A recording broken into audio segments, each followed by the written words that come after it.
Gujarat live ન્યૂઝમાં આપનું હાર્દિક સ્વાગત છે। આ છે મોઢેરાનું સૂર્ય મંદિર અને આ સૂર્ય મંદિરની અંદર જ્યારે રાજાઓ રાજ્ય કરતા હતા એ વખતે અહીં ભોયરું બનાવેલું અને આ ભોયરાથી પાટણ ચાલીને જવાતું હતું। એ આ અદ્ભુત જે ભોયરું છે એ વખતનું જે તે સમયે જે રજવાડી રાજાઓ શાસન કરતા હતા એ વખતનું, પણ અહીં તાળું મારેલું હોવાના કારણે એ આપણને સ્પષ્ટ જોવા નથી મળતું, પણ એક આ ઐતિહાસિક વિરાસત છે। અને મોઢેરાનું જે સૂર્ય મંદિર છે એ મોઢેરાની સૂર્ય મંદિરની ખાસિયત એ છે કે અહીં સૂર્યના જે કિરણો છે એ સૂર્યના કિરણો સૌથી પહેલાં અહીં પડે છે અને એટલા માટે એનું નામ આપેલું છે સૂર્ય મંદિર। અહીં તમે જે પુરાણિક જે કોતરણી છે, જે કાર્વિંગ્સ ઓન ધ પિલર, તમે જુઓ કે કેટલી અદ્ભુત આ કોતરણી કામ કરેલું છે। એ સમયના જે કારીગરો હશે એ કારીગરોએ કેટલી આની પાછળ મહેનત કરેલી હશે।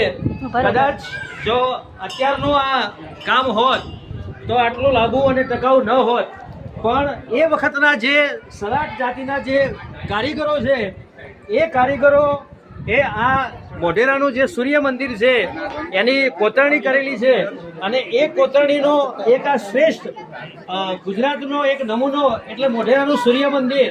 એના જે પિલર છે તો એ પિલર ઉપર એ વખતની જે રાજાઓની જે સંસ્કૃતિ હતી, રાજાઓને જે વસ્તુ ગમતી હતી એ એમણે પિલર ઉપર ટંકાયેલી છે। અહીં જે સૂર્ય મંદિર છે એનો ઘુમટ છે અને સામેની જે દિશા છે એટલે કે જે એક્ઝેક્ટ પૂર્વ દિશા છે એ પૂર્વ દિશાની અંદર એમણે જે પાણી માટે જે કુંડ બનાવેલો છે એ કુંડની અંદર અત્યારે વરસાદી પાણી ભરાયેલું આપણને દેખાય છે।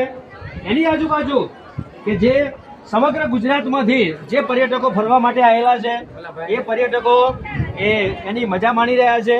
કુંડની અંદર પાણી છે, એના ઉતરવા માટેના પગથિયાઓ છે અને ચારે દિશાઓમાં એના ઘુમ્મટ, મંદિર આકારના ઘુમ્મટ બનાવેલા છે। એટલે કે એ વખતના જે કારીગરો હતા એ કારીગરોએ અદ્ભુત પોતાની જે કલા છે એ કલાને એમણે વિકસિત કરેલી છે અને આ ભારતને એટલે કે ગુજરાતને એક આ વિરાસતમાં આપેલી છે। ગુજરાતની જે હેરિટેજ સાઇટ છે અને એ હેરિટેજ સાઇટમાં આને સ્થાન મળેલું છે અને આની રાજ્ય સરકાર જે છે ગુજરાત